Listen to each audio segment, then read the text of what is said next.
وہ ایک خواب شکستہ۔ وہ نومبر کی ایک خنک شام تھی جب میں اجنبی نے پہلی بار میرے آفس میں قدم رکھا۔ 6 فٹ سے نکلتا قد، سنہرے بال اور گہری نیلی آنکھیں۔ ہونٹوں پر ایک دھیمی سی مسکان تھی۔ سیاہ سوٹ میں وہ انتہائی سمارٹ لگ رہا تھا۔ عمر یہی کوئی 30-32 ہی ہوگی۔ میں 4-5 سال سے اپنا ریئل اسٹیٹ کا آفس چلا رہی تھی۔ آمدنی اچھی تھی، اپنا گھر تھا۔ 3 سال طلاق کو ہو گئے تھے۔ پہلے شوہر سے 2 بیٹے تھے جن کی عمریں 6 اور 9 سال تھیں۔ زندگی آرام سے گزر رہی تھی، بس ایک ہم سفر کی کمی تھی۔ اسے دیکھتے ہی لگا جیسے بس مجھ کو اسی کی تلاش تھی۔ ہم دونوں پہلی ہی ملاقات میں ایک دوسرے کے دل دے بیٹھے۔ پھر 3 ماہ بعد ہم نے امریکہ کے شہر لاس ویگاس میں شادی کر لی۔ شادی سے پہلے ڈیوڈ نے اسلام قبول کیا اور ہمارا اسلامی طریقے سے نکاح ہوا۔ ہم دونوں ایک دوسرے کو پا کر بے حد خوش تھے۔ شادی کے بعد میرے شوہر میرے گھر میں آ بسے اور اپارٹمنٹ چھوڑ دیا۔ اب انہیں اپنی جاب پر جانے کے لیے روزانہ تقریباً 100 میل ڈرائیو کرنا پڑتا تھا، جو ان کے لیے بے حد مشکل کام تھا۔ شادی کے 1 ماہ بعد انہوں نے وہ جاب چھوڑ دی۔ میں نے ان کا داخلہ ریئل اسٹیٹ اسکول میں کروا دیا۔ چند ہفتوں کے بعد میں نے نوٹ کیا کہ وہ اتنی محنت نہیں کر رہے جتنی لائسنس حاصل کرنے کے لیے ضروری ہے۔ اپنے خدشات کا ذکر کیا تو انہوں نے مجھے تسلی دی کہ وہ ضرور امتحان پاس کر لیں گے۔ میرے خدشات صحیح نکلے۔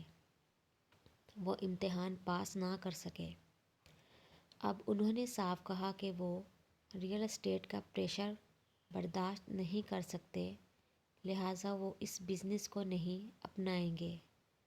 تبھی میں نے انہیں دوسری جاب کرنے کا مشورہ دیا، کیونکہ وہ سارا دن گھر میں رہتے تھے جہاں ان کے کرنے کا کوئی کام نہیں تھا۔ میں نے گھر میں صفائی کے لیے ملازمہ رکھی ہوئی تھی، لون کے لیے مالی آتا تھا۔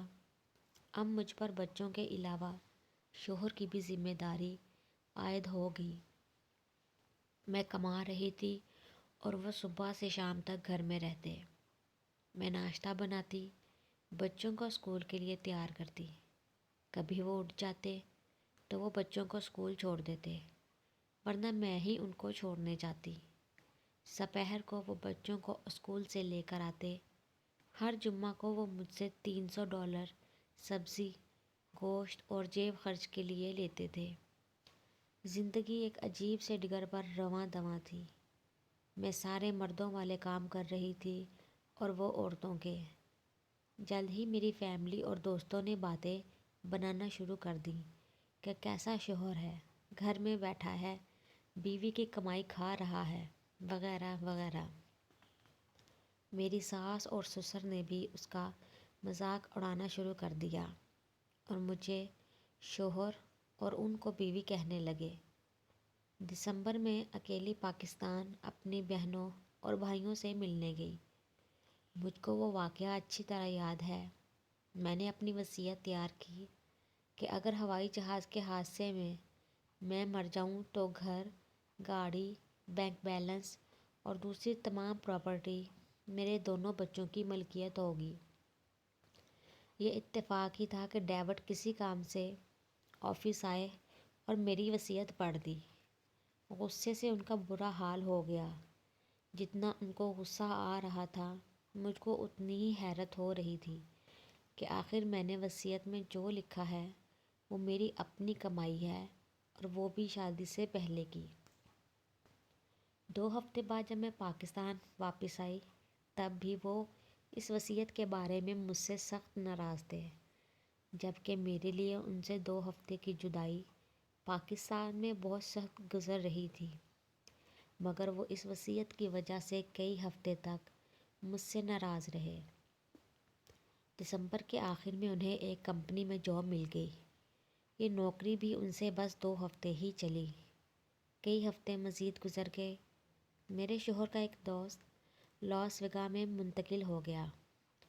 اس کا گھر ہمارے گھر سے تقریباً 15-20 میل کے فاصلے پر تھا۔ اس دوست نے ڈیوڈ سے درخواست کی کہ چند دن تک میرے کتے کو کھلاؤ۔ میرے شوہر روزانہ شام کو کھانے کے بعد دوست کے کتے کو کھلایا کرتے تھے۔ اس دن بھی معمول کے مطابق شام کے کھانے کے بعد وہ گھر سے نہایت خوشگوار موڈ میں نکلے۔ انہوں نے جلدی آنے کا وعدہ کیا کیونکہ مجھے اکیلے سونے سے وحشت ہوتی تھی۔ پوری رات گزر گئی اور وہ نہیں آئے۔ پریشانی کے مارے میرا برا حال تھا۔ میرے پاس ان کے دوست کا فون نمبر نہیں تھا اور نہ ہی گھر کا ایڈریس۔ میں نے پولیس کو فون کیا تو پتہ چلا کہ 48 گھنٹوں تک وہ کوئی کارروائی نہیں کرتے۔ اپنی ساس اور نند کو فون کیا تو وہاں سے بے رخی سے جواب ملا کہ جب وہ گھر آ جائے تو ہمیں بتا دینا۔ آخر کار میں نے اس دوست کا نمبر ڈھونڈ نکالا، وہاں فون کیا، آنسرنگ مشین چل رہی تھی۔